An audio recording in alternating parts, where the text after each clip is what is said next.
There are possibilities and ways of growing your business that can be joyful through that process. And it can be fun, and it can be with a flow, and it can allow for life balance while it's happening. You just got to be open to believing that there is a possibility of that. A lot of our viewers are still grinding. They're exhausted, but they're scared to slow down. I have to admit, I'm one of them. From your perspective, what's the trap of hustle culture, and how does internal alignment through SMT flip that script? Almost every single business owner I work with, I have to get them to hit the brakes a little bit and slow down the pace a little, because our programming is you go, go, go. And if it's not working, then you go more and harder, and you do it and you keep going until it happens and stuff. And most people get, in that route, most people get burned out and exhausted, and will end up quitting or going doing something else, or somehow it just never gets to that level. So, no matter what you're doing, no matter what I'm doing, anybody, opportunities are endless around us all the time. But when I'm doing 150 miles an hour, I'm not seeing those. I'm not picking up on those creative thing of, hey, call so-and-so. Hey, before this program, I would constantly hound people once I send them a quote for, selling them something, and go and go and go. Once I understood this and started implementing it while I was still in sales, I'd be driving, and all of a sudden I'd get like this thought of somebody. And multiple times this happened where I'd reach out to the person and they'd say something like, oh my God, I'm getting ready to source that, and I forgot I had your quote. Or, hey, I'm getting ready to source that. I don't see your quote here. Can you send it to me?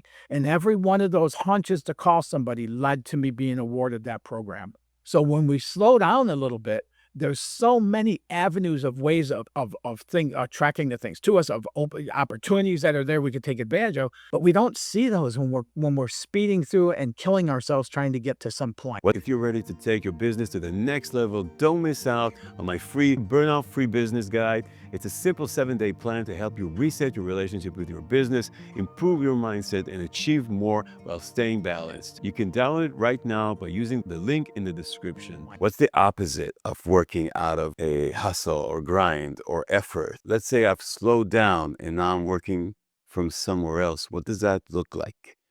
Do I work like 2 hours a day? Do I start the day with just thinking, meditating, and then doing some work, resting again? That's another great question, because that hustle and bustle, we know what that's like, right? We know what it's like to work massive hours, take exhaustive actions. It used to be like a principle within coaching, telling people that's how you get to what you want. You gotta be willing to trade off your life, all that stuff and everything. And so we know what that life is like, and it's hard, and it's unbalanced, and it's exhaustive, and leads to burnout and all this stuff. Alignment is more flow. See, I talk to a lot of entrepreneurs. And entrepreneurs want an ABC plan to get to D, right? That's what they want. But if you look at what entrepreneurship, the meaning of it really is, it's about being in a state of flow, being in a state of allowance, being in this flow where you're going through and your creativity opens up and it leads to the next thing and the next thing, and doorways start opening. And that's entrepreneurship, really. I mean, just in that description, going with the flow. When we're doing the hustle and bustle, it's kind of like a kayaking going upstream and trying to get 5 miles down the river there. Being into that alignment, being into that flow is when you're just, you go with the current, you let it carry you. You might do a little steering around things and rocks and things like that, but you're in this flow where it's just happening. You're enjoying life more in the present moment, not waiting for that someday period to show up. And as we do so, we start noticing, we start overhearing a conversation of somebody talking that helps give us an answer or something. All of a sudden we're connected with somebody out of the blue that we wouldn't have known to reach out to. And I got a good example of this if you want me to share it for you. Sure, please. When I first resigned from corporate America, I had to step out to do this and move down to the mountains of South Carolina, where I live today. I came down here. I didn't know anybody. I had this new business. I just walked away from a very, very high paying position in corporate America and such. And I'm down here and I didn't know anybody. And so one day I started making a list, and I wrote a 3-page list of all the stuff I was going to do. That's that hustle mode, right? How am I going to make this happen is what's behind that. Just so happened that day to talk to my coach and said, what are you doing? I said, oh my God, you crazy? Go get in your Jeep and go to the botanical garden or go do something and things, So I was like, okay. So I set the paper down and I did. In that day, I thought of one person that was not on that list. I had 2 other people, one place called me that wanted me to speak and start giving regular talks that was not on that list, and the 3rd person called me out of the blue and signed up for me to, to work with me right then and there. That was not on the list. When I get into a hustle bustle mode, I'm not open to noticing the things that are already there showing up.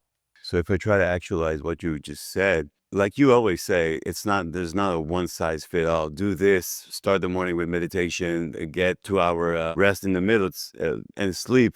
It's not this. It's just identify when you're flow with the river, when you ease up with it, when you're acting from that place, or when you're acting from the hustle and bustle, like you say. It's not hard to notice the difference between those 2. It's not hard to notice because most of the time we don't do that.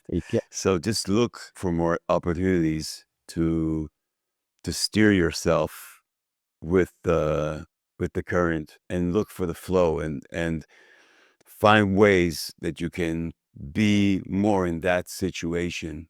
And again, identify when you're not and maybe pause there, refresh, start over, do a little recess, come back and try it and try again to let the thoughts come in, the inspiration, the opportunities, the muses, like an Yes. artist does. Every client I work with too, to the point you were making about morning practices, every client I work with, we develop practices that work for them.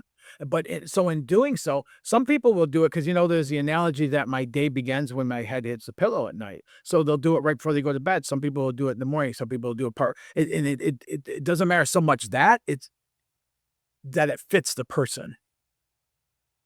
So what I'll do is I'll start out with doing things that I do in the morning and I'll start sharing that. And it's like, try this. And then somebody will try it.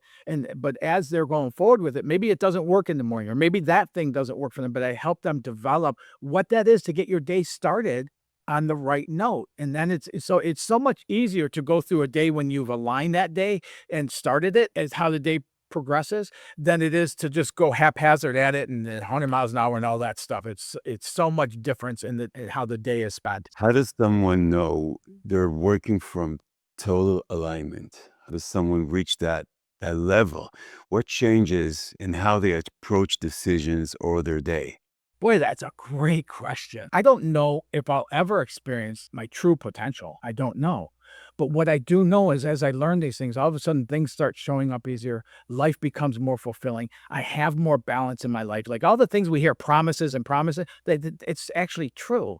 And so what I do is I continue to go along that pathway. I don't know what level I'm at to where I could be. I don't know if I think that's part of the human life is to identify and to continue to grow, expand, transform, and allow for that to happen. Thank you for that reminder and thank you for that analogy of the entrepreneur and what it really means.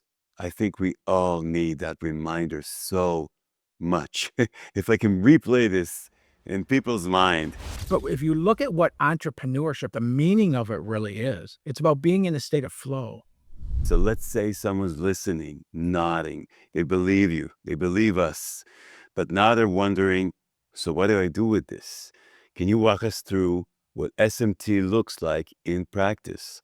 Like if you were coaching me tomorrow, Yes. where would we start? The whole thing, there's a process to it.